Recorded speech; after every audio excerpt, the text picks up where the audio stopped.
Hello students, welcome to the online classes of ABN and PRR College of Science, Kovur.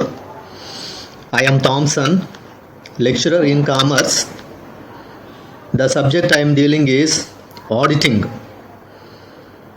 The subject auditing is meant for third BCom vocational students and third BCom general students.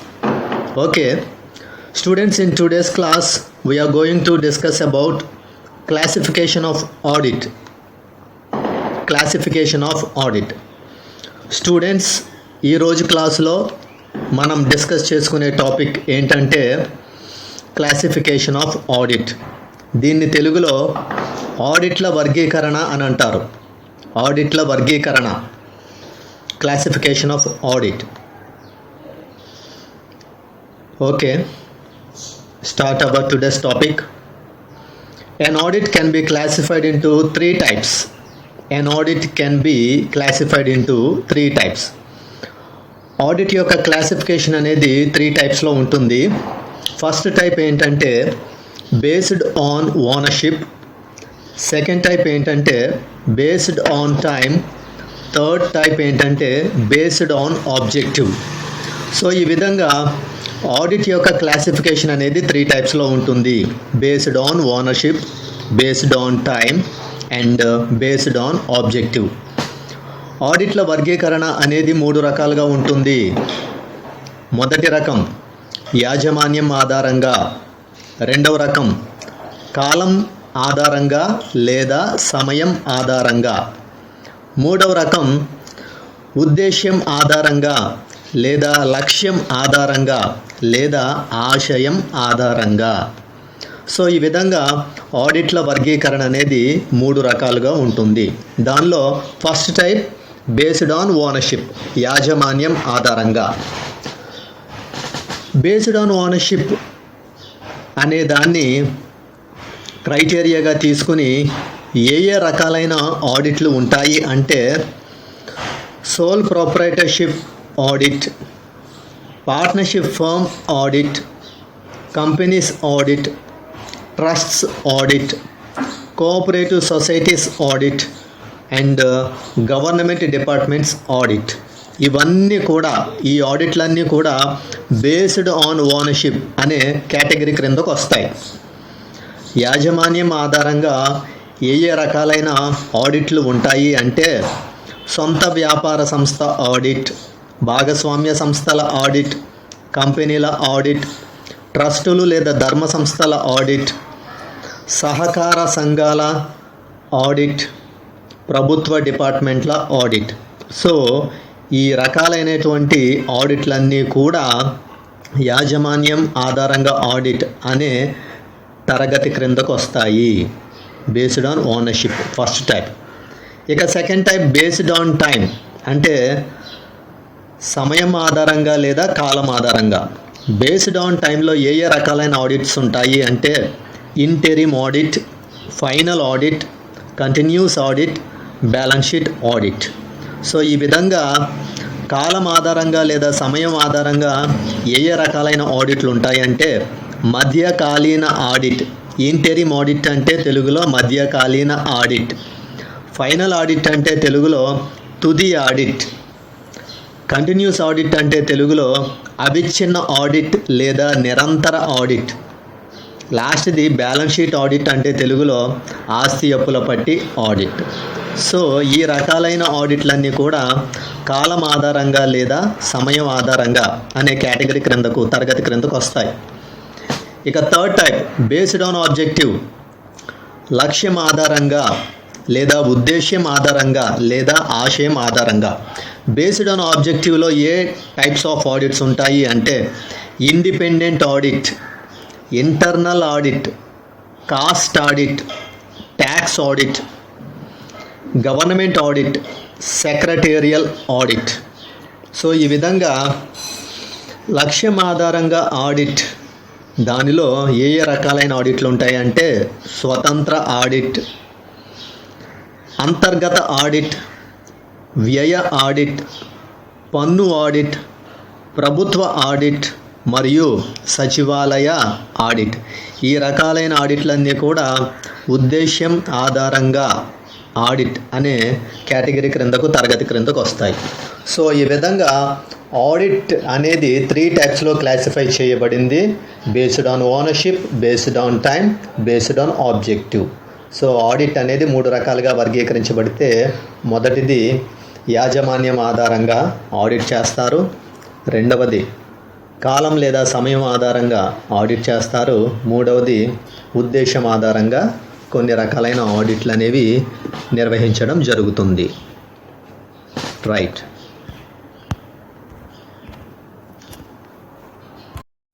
So first classification ఏంటంటే based on ownership, యాజమాన్యం ఆధారంగా audit. Based on ఓనర్షిప్లో first type ఏంటంటే sole proprietorship, సొంత వ్యాపార సంస్థ.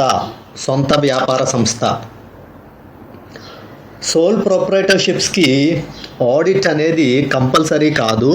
అయితే ఈ సోల్ ట్రేడ్ కన్సర్న్ కానీ దాని యొక్క బిజినెస్ యాక్టివిటీస్ని లార్జ్ స్కేల్లో రన్ చేస్తున్నప్పుడు అటువంటి బిజినెస్ ఆపరేషన్స్ని ఆడిట్ చేయాల్సిన అవసరం ఉంది అని భావించినప్పుడు వాలంటరీగా సోల్ ప్రొప్రైటర్ తన అకౌంటింగ్ బుక్స్ని ఆడిట్ చేస్తాడు. దాన్నే సోల్ ప్రొప్రైటర్షిప్ ఆడిట్ అని పిలుస్తారు. సో సోల్ ప్రొప్రైటర్షిప్లో ఆడిట్ అనేది సోల్ ప్రొప్రైటర్కి మరియు ఆడిటర్కి మధ్య క్రియేట్ అయిన అగ్రిమెంట్ బట్టి ఆడిట్ అనేది డిపెండ్ అయి ఉంటుంది. The audit work is depend upon the proprietor and agreement which is took place between the proprietor and the auditor. Sole ప్రొప్రైటర్కి మరియు ఆడిటర్కి మధ్య ఏ అగ్రిమెంట్ అయితే జరిగిందో ఆ అగ్రిమెంట్ బట్టే సోల్ ప్రొప్రైటర్షిప్ యొక్క అకౌంటింగ్ బుక్స్ ఆడిట్ చేయడం జరుగుతుంది. నెక్స్ట్ సెకండ్ టైప్ ఏంటంటే పార్ట్నర్షిప్ ఫార్మ్స్ ఆడిట్. మొదటిదేమో సొంత వ్యాపార సంస్థల ఆడిట్ తెలుగులో, రెండవది భాగస్వామ్య సంస్థల ఆడిట్. పార్ట్నర్షిప్ ఫార్మ్స్ ఆడిట్ అనేది ఎందుకు కండక్ట్ చేయడం జరుగుతుంది అంటే to avoid any misunderstandings and doubts of partnership ఫార్మ్స్లో ఉన్నటువంటి కొన్ని మిస్అండర్స్టాండింగ్స్ని అవాయిడ్ చేయడానికి, కొన్ని డౌట్స్ క్లారిఫై చేయడానికి గాను పార్ట్నర్షిప్ ఫార్మ్స్ యొక్క అకౌంటింగ్ బుక్స్ ఆడిట్ చేయడం జరుగుతుంది. జనరల్గా పార్ట్నర్షిప్ ఫామ్లో వచ్చినటువంటి ప్రాఫిట్స్ని షేర్ చేసుకునేటప్పుడు పార్ట్నర్స్ మధ్య కొన్ని మిస్అండర్స్టాండింగ్స్ అనేవి అరైజ్ అవుతుంటాయి. వాటిని అవాయిడ్ చేయడానికి, దాంతోపాటు కొన్ని సందర్భాలలో కొన్ని డౌట్స్ అరైజ్ అవుతుంటాయి. అంటే పార్ట్నర్షిప్ ఫామ్కి సంబంధించిన ఎవరైనా పార్ట్నర్ ఫామ్లోకి న్యూగా ఎంటర్ అయినా, లేకపోతే ఆల్రెడీ ఎగ్జిస్టింగ్ పార్ట్నర్ రిటైర్ అయినా, లేదా ఇన్సాల్వెన్సీ, డెత్ లాంటి సిచ్యువేషన్స్ పార్ట్నర్షిప్ ఫామ్లో వచ్చినప్పుడు గుడ్ విల్ వాల్యుయేషన్ ఏ విధంగా చెయ్యాలి అని క్వశ్చన్కి ఆన్సరు పార్ట్నర్షిప్ ఫామ్ యొక్క అకౌంటింగ్ బుక్స్ ఆడిట్ చేస్తే దానికి ఆన్సర్ లభిస్తుంది.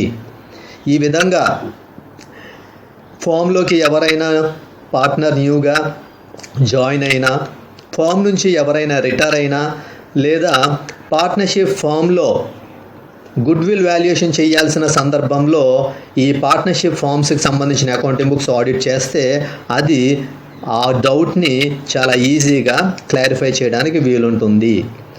సో ఈ పర్పస్ అంటే పార్ట్నర్స్ మధ్య ప్రాఫిట్స్ని షేర్ చేసుకునేటప్పుడు ఏమైనా మిస్అండర్స్టాండింగ్స్ వస్తే వాటిని అవాయిడ్ చేయడానికి, దాంతోపాటు పార్ట్నర్షిప్ ఫామ్లో గుడ్ విల్ వాల్యుయేషన్ ఏ విధంగా చేయాలి అనే దానికి సంబంధించిన డౌట్ని క్లారిఫై చేయడానికి ఈ అవసరాల నిమిత్తం పార్ట్నర్షిప్ బుక్స్ని ఆడిట్ చేస్తారు. పార్ట్నర్షిప్ ఫామ్స్కి సంబంధించిన ఆడిట్ అనేది పార్ట్నర్షిప్ డీడ్ బట్టి ఉంటుంది. పార్ట్నర్షిప్ డీడ్లో అంటే భాగస్వామ్య ఒప్పందంలో ఫామ్ యొక్క అకౌంటింగ్ బుక్స్ ఆడిట్ చేయాలి అని పార్ట్నర్స్ అందరూ ఒక అగ్రిమెంట్కి వచ్చి పార్ట్నర్షిప్ డీడ్లో రాసుకున్నట్లయితే కంపల్సరీ ఫామ్కి సంబంధించిన అకౌంటింగ్ బుక్స్ ఆడిట్ చేయడం జరుగుతుంది. సో పార్ట్నర్షిప్ డీడ్ బట్టే ఆడిటర్ యొక్క డ్యూటీసు, లయబిలిటీసు, మిగిలిన ఇతరత్ర లయబిలిటీస్ అన్నీ కూడా పార్ట్నర్షిప్ డీడ్ బట్టే ఉంటాయి. Right. Next third point, audit of companies. Companies audit అనేది కంపెనీస్ యాక్ట్ 2013 ప్రకారం compulsory. The audit of companies is compulsory under companies act 2013. కంపెనీల చట్టం 2013 ప్రకారం కంపెనీల ఆడిట్ అనేది తప్పనిసరి.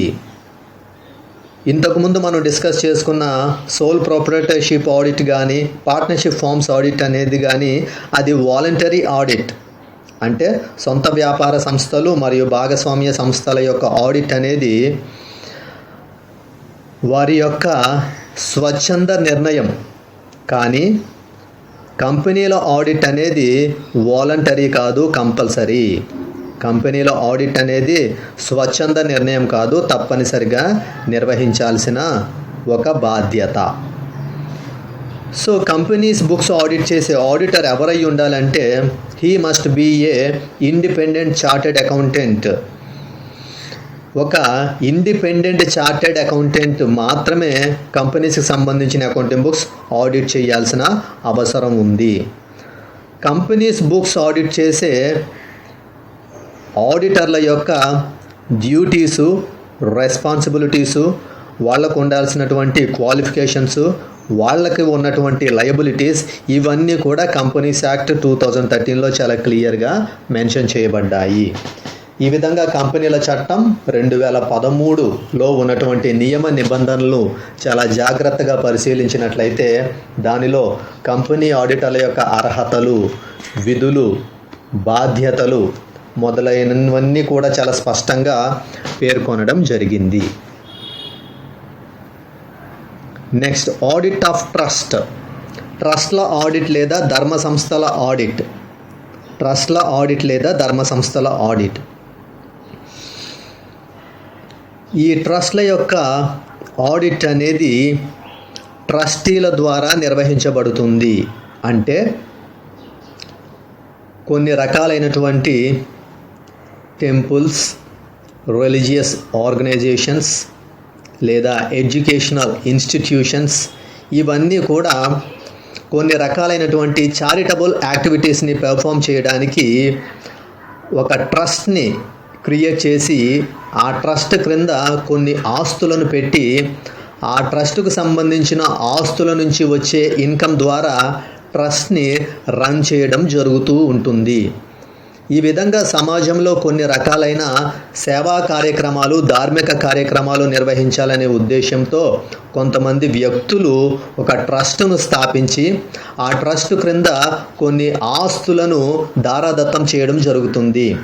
సో ఆ విధంగా ఆ ట్రస్టుకు సంబంధించిన ఆస్తుల నుంచి వచ్చే ఆదాయం ద్వారా ట్రస్ట్ ద్వారా కొన్ని రకాలైన సేవా కార్యక్రమాలు, ధార్మిక కార్యక్రమాలు నిర్వహించడం జరుగుతుంది. సో ఈ విధంగా ట్రస్టుకు సంబంధించిన ఆస్తులను పరిరక్షించే వ్యక్తిని ట్రస్టీ అని పిలుస్తుంటారు. The person or persons who are protecting the properties of trust is called or or called as the trustee or trustees. So ట్రస్ట్కి సంబంధించిన ప్రాపర్టీస్ అన్నీ కూడా ప్రాపర్గా యూటిలైజ్ అవుతున్నాయా లేదా, ట్రస్ట్ యొక్క ఆశయ సాధన నిమిత్తం ట్రస్ట్ ఆస్తులు వినియోగించబడుతున్నాయా లేదా అని భావించినప్పుడు ట్రస్ట్కు సంబంధించిన అకౌంటింగ్ బుక్స్ ఆడిట్ చేస్తారు. ట్రస్ట్కి సంబంధించిన అకౌంటింగ్ బుక్స్ ఆడిట్ చేయాలా లేదా అనేది ట్రస్ట్ డీడ్లో ఉంటుంది. ట్రస్ట్ ఒప్పందం అని తెలుగులో అంటారు. ఈ విధంగా ట్రస్ట్ డీడ్లో ఉన్నదాన్ని బట్టి ట్రస్ట్ యొక్క అకౌంటింగ్ బుక్స్ని ఆడిట్ చేయడం అనేది జరుగుతుంది. దీన్ని ఆడిట్ ఆఫ్ ట్రస్ట్ అని పిలుస్తారు. Next, fifth one, audit of cooperative societies. సహకార సంఘాల ఆడిట్ లేదా సహకార సంస్థల audit. This audit is conducted as per the Establishment and Cooperative Societies Act 1912. సహకార సంఘాల చట్టం 1912 ప్రకారము సహకార సంస్థల యొక్క ఆడిట్ను నిర్వహించడం జరుగుతుంది. ఈ కోఆపరేటివ్ సొసైటీస్ యాక్ట్ 1912లో వీటికి సంబంధించిన అకౌంటింగ్ బుక్స్ ఏ విధంగా ఆడిట్ చేయాలనే దానికి సంబంధించిన ప్రొవిజన్స్, రెగ్యులేషన్స్ అనేవి చాలా క్లియర్గా మెన్షన్ చేయడం జరిగింది. సో ఈ 1912 సహకార సంఘాల చట్టంలో వీటి యొక్క అకౌంటింగ్ బుక్స్ ఏ విధంగా ఆడిట్ చేయాలి అనే వాటికి సంబంధించిన నియమ నిబంధనలు, ఏర్పాట్లు చాలా స్పష్టంగా పేర్కొనడం జరిగింది. వాటి ప్రకారం ఈ సహకార సంఘాల అకౌంటింగ్ బుక్స్ ఆడిట్ చేయాల్సిన అవసరం ఉంది. ఈ కోఆపరేటివ్ సొసైటీకి సంబంధించిన అకౌంటింగ్ బుక్స్ ఆడిట్ చేసే ఆడిటర్కి మంచి ఎక్స్పర్ట్ నాలెడ్జ్ అనేది ఉండాలి. దాన్ని బేస్ చేసుకుని ఆడిటర్ ఈ అకౌంటింగ్ బుక్స్ని ఆడిట్ చేయాల్సిన అవసరం ఉంటుంది. The audit of cooperative societies is usually conducted once in every financial year. ఈ సహకార సంఘాల యొక్క ఆడిట్ అనేది ప్రతి ఆర్థిక సంవత్సరంలో సాధారణంగా ఒక్కసారి నిర్వహించడం జరుగుతుంది. అంటే సహకార సంఘాల యొక్క అకౌంటింగ్ బుక్స్ ఆడిట్ అనేది సాధారణంగా ప్రతి ఆర్థిక సంవత్సరంలో ఒకసారి చేపట్టడం జరుగుతుంది. This is audit of cooperative societies. Next, government department audit. ప్రభుత్వ డిపార్ట్మెంట్ల ఆడిట్. గవర్నమెంట్ డిపార్ట్మెంట్స్ సంబంధించిన అకౌంటింగ్ బుక్స్ ఆడిట్ చేస్తే దాన్నే గవర్నమెంట్ డిపార్ట్మెంట్ ఆడిట్ అని పిలుస్తారు. గవర్నమెంట్ డిపార్ట్మెంట్స్కి సంబంధించిన అకౌంటింగ్ బుక్స్ ఆడిట్ చేయడానికి అకౌంట్స్ అండ్ ఆడిట్ డిపార్ట్మెంట్ అనే ఒక డిపార్ట్మెంటు సెపరేట్గా గవర్నమెంట్ ఆఫ్ ఇండియా ద్వారా మెయింటైన్ చేయబడుతుంది. అంటే ప్రభుత్వ డిపార్ట్మెంట్ల ఖాతా పుస్తకాలు ఆడిట్ చేయడానికి కేంద్ర ప్రభుత్వ ఆధీనంలో అకౌంట్స్ అండ్ ఆడిట్ డిపార్ట్మెంట్ అనే ఒక ప్రత్యేకమైన డిపార్ట్మెంటు నిర్వహించబడుతుంది. Accounts and audit department which is separately maintained by the government of India. Government of India ద్వారా చాలా సెపరేట్గా మెయింటైన్ చేయబడుతున్న డిపార్ట్మెంటే అకౌంట్స్ అండ్ ఆడిట్ డిపార్ట్మెంట్. ఈ డిపార్ట్మెంట్ ఏం చేస్తుంది? గవర్నమెంట్ డిపార్ట్మెంట్స్ యొక్క అకౌంట్ బుక్స్ ఆడిట్ చేస్తుంది. ఈ డిపార్ట్మెంట్కి హెడ్గా ఉన్న పర్సన్ని ఏమని పిలుస్తారంటే controller and auditor general of India. Controller and auditor general of India అంటే అకౌంట్స్ అండ్ ఆడిట్ డిపార్ట్మెంట్కి ఉన్నటువంటి హెడ్ లేదా చీఫ్ పర్సన్ని ఏమని పిలుస్తారంటే controller and auditor general of India. తెలుగులో కూడా అలాగే పిలుస్తారు, controller and auditor general of India. దీన్ని షార్ట్ ఫామ్లో కాగ్ అంటారు. CAG, CAG, CAG. కాగ్ అంటే controller and auditor general of India, CAG. So ఈ గవర్నమెంట్ డిపార్ట్మెంట్స్కి, గవర్నమెంట్ ఆఫీసర్స్కి సంబంధించిన అకౌంటింగ్ బుక్స్ ఆడిట్ చేయడానికే ఈ అకౌంట్స్ అండ్ ఆడిట్ డిపార్ట్మెంట్ అనేది డిజైన్ చేయబడింది. ఇది గవర్నమెంట్ ఆఫ్ ఇండియా ద్వారా రన్ అవుతూ ఉంటుంది. దీనికి కాగ్ అనే పర్సన్ హెడ్ లేదా చీఫ్ పర్సన్గా ఉండడం జరుగుతుంది. This is government departments audit. Next, based on time. కాలం లేదా సమయం ఆధారంగా. ఇంతవరకు మనం డిస్కస్ చేసిన పాయింట్స్ అన్నీ కూడా బేస్డ్ ఆన్ ఓనర్షిప్, యాజమాన్యం ఆధారంగా ఏ ఏ రకాలైన ఆడిట్లు ఉంటాయి అనేవి మనం ఇంతవరకు డిస్కస్ చేసాము. ఇప్పుడు డిస్కస్ చేసేది బేస్డ్ ఆన్ టైం, అంటే కాలం లేదా సమయం ఆధారంగా. దానిలో ఫస్ట్ టైప్ ఆఫ్ ఆడిట్ ఏంటంటే ఇంటెరిమ్ ఆడిట్. ఇంటెరిమ్ ఆడిట్, దీన్ని మధ్యకాలీన ఆడిట్ అని అంటారు తెలుగులో. మధ్యకాలీన ఆడిట్. ఇంటెరిమ్ ఆడిట్ అంటే ఏదైనా రెండు యాన్యువల్ ఆడిట్ల మధ్య కండక్ట్ చేసే ఆడిట్నే ఇంటెరిమ్ ఆడిట్ అని అంటారు. When an audit is conducted between two annual audits, such audit is known as interim audit. అంటే రెండు యాన్యువల్ ఆడిట్స్ వాటి మధ్య కండక్ట్ చేసే ఆడిట్నే ఇంటెరిమ్ ఆడిట్ అంటారు. తెలుగులో మధ్యకాలీన ఆడిట్ అంటే అర్థం ఏంటంటే రెండు వార్షిక ఆడిట్ల మధ్య నిర్వహించే ఆడిట్ను మధ్యకాలీన ఆడిట్ అంటారు. రెండు వార్షిక ఆడిట్ల మధ్య నిర్వహించే ఆడిట్ను మధ్యకాలీన ఆడిట్ అంటారు. సో ఈ విధమైన ఆడిట్ని మరొక పర్పస్తో కూడా కండక్ట్ చేయడం జరుగుతుంది. ఆ పర్పస్ ఏంటంటే ఏదైనా company after completing the financial year కాకుండా during the financial year, middle of the financial ఇయర్లో డివిడెండ్స్ కానీ డిక్లేర్ చేయాలనుకున్నప్పుడు ఆ during the financial year, middle of the financial ఇయర్లో డివిడెండ్స్ డిక్లేర్ చేయడానికి గాను ఆ స్పెసిఫిక్ పర్పస్ కోసం కంపెనీ కండక్ట్ చేసే ఆడిట్ను ఇంటరిమ్ ఆడిట్ అని పిలుస్తారు. దీని అర్థం ఏంటంటే తెలుగులో, ఏదైనా ఒక కంపెనీ ఆర్థిక సంవత్సరం ముగించబడిన తరువాత కాకుండా ఆర్థిక సంవత్సరం కొనసాగుతుండగానే ఆర్థిక సంవత్సరం మధ్యలోనే వాటాదారులకు డివిడెండ్లు ప్రకటించి చెల్లించాలి అనుకున్నప్పుడు ఆ కంపెనీ నిర్వహించే ఆడిట్ మధ్యకాలీన audit. Next type final audit. దీన్ని తెలుగులో తుది ఆడిట్ అని అంటారు. ఫైనల్ ఆడిట్ అంటే when the audit work is conducted after the close of financial year, such audit is known as final audit. తుది ఆడిట్ అంటే ఆర్థిక సంవత్సరం ముగించబడిన తరువాత నిర్వహించే ఆడిట్నే తుది ఆడిట్ అంటారు. అంటే ఫైనాన్షియల్ ఇయర్ కంప్లీట్ అయిపోయిన తర్వాత, అంటే March 31 కంప్లీట్ అయిపోయిన తర్వాత కండక్ట్ చేసే ఆడిట్ను ఫైనల్ ఆడిట్ అని పిలుస్తారు. Next type continuous audit. దీన్ని అవిచ్ఛిన్న ఆడిట్ లేదా నిరంతర ఆడిట్ అని అంటారు.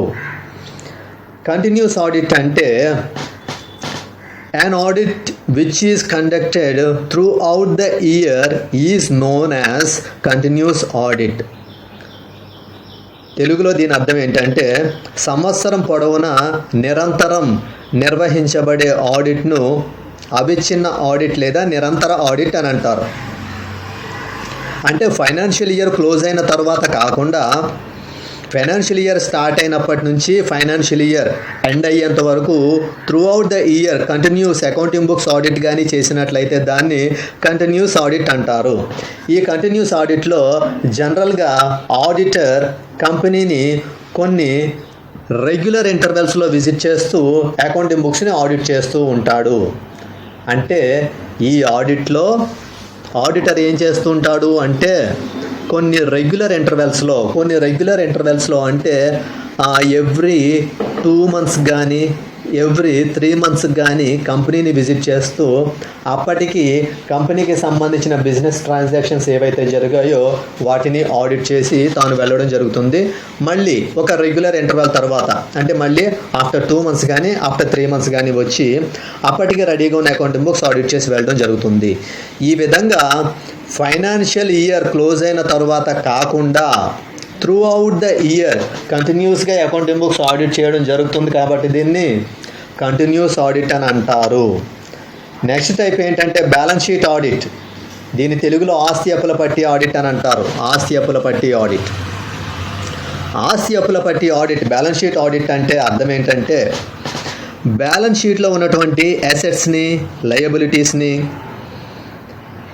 కంపెనీకి సంబంధించిన లేదా ఫర్మ్కి సంబంధించిన రిజర్వ్స్, సర్ప్లసెస్ ఏ విధంగా ఉన్నాయి, ప్లస్ ఏ విధమైన ప్రొవిజన్స్ని మెయింటైన్ చేయడం జరుగుతుంది, ప్రాఫిట్ కానీ లాస్ కానీ ఉంటే వాటి యొక్క బ్యాలెన్స్ ఏంటి అనేవి ఖచ్చితంగా తెలుసుకోవడానికి కండక్ట్ చేసే ఆడిట్నే బ్యాలెన్స్ షీట్ ఆడిట్ అంటారు.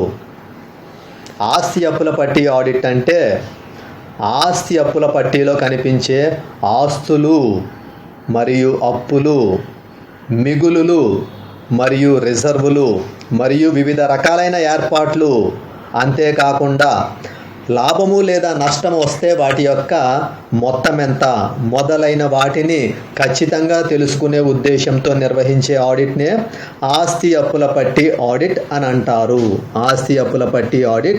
అంటారు. సో ఈ ఆస్తి అప్పుల పట్టి ఆడిట్లో జరిగే విషయం ఏంటంటే ఏదైనా ఒక ఐటమ్ అంటే బ్యాలెన్స్ షీట్లో ఏదైనా ఒక ఐటమ్ ముందు బ్యాలెన్స్ షీట్లో వెరిఫికేషన్ చేయడం జరుగుతుంది. ఆ విధంగా బ్యాలెన్స్ షీట్లో కనిపించిన ఆ ఐటము నెక్స్ట్ ఎక్కడ కనిపించాలి అంటే ఒరిజినల్ రికార్డ్స్లో కనిపించాలి. ఈ విధంగా ఫస్ట్ బ్యాలెన్స్ షీట్లో లొకేట్ అయిన ఐటమ్ నెక్స్ట్ అది ఎక్కడ లొకేట్ అయినట్లుగా వెరిఫికేషన్ చేయడం జరుగుతుంది అంటే ఒరిజినల్ రికార్డ్స్లో. సో ఈ విధంగా ఏదైనా ఒక అంశం మొదట ఆస్తి అప్పుల పట్టీలో అది కనిపించిన తర్వాత దాన్ని ఎక్కడ వెరిఫై చేయడం జరుగుతుంది అంటే ఒరిజినల్ రికార్డుల్లో దాన్ని వెరిఫికేషన్ చేయడం జరుగుతుంది. ఈ విధంగా ఈ ప్రతి అంశాన్ని మొదట ఆస్తి అప్పుల పట్టీలో నిరూపించడం జరుగుతుంది. ఆస్తి అప్పుల పట్టీలో కనిపించిన ఆ అంశం తర్వాత వాస్తవమైన రికార్డులో కనిపిస్తుందా లేదా అనేది నిరూపించడం జరుగుతుంది లేదా వెరిఫై చేయడం జరుగుతుంది. So this auditor is highly skilled and experienced. ఈ విధమైన బ్యాలెన్స్ షీట్ ఆడిట్ని చేయాలి అంటే auditor highly skilled and experienced అయి ఉండాలి. గొప్ప నైపుణ్యము మరియు అనుభవం కలిగిన వ్యక్తి అయినప్పుడు ఆ వ్యక్తి బ్యాలెన్స్ షీట్ ఆడిట్ను చాలా సమర్థవంతంగా నిర్వహించడానికి వీలుంటుంది. సో ఈ విధంగా క్లాసిఫికేషన్ ఆఫ్ ఆడిట్ అనేది based on ownership, based on time, based on objective అని 3 టైప్స్లో ఉంటే మనం ఈ వీడియోలో డిస్కస్ చేసుకున్నది ఏంటంటే based on ownership and based on time. This is the explanation of classification of audit. All of you thank you.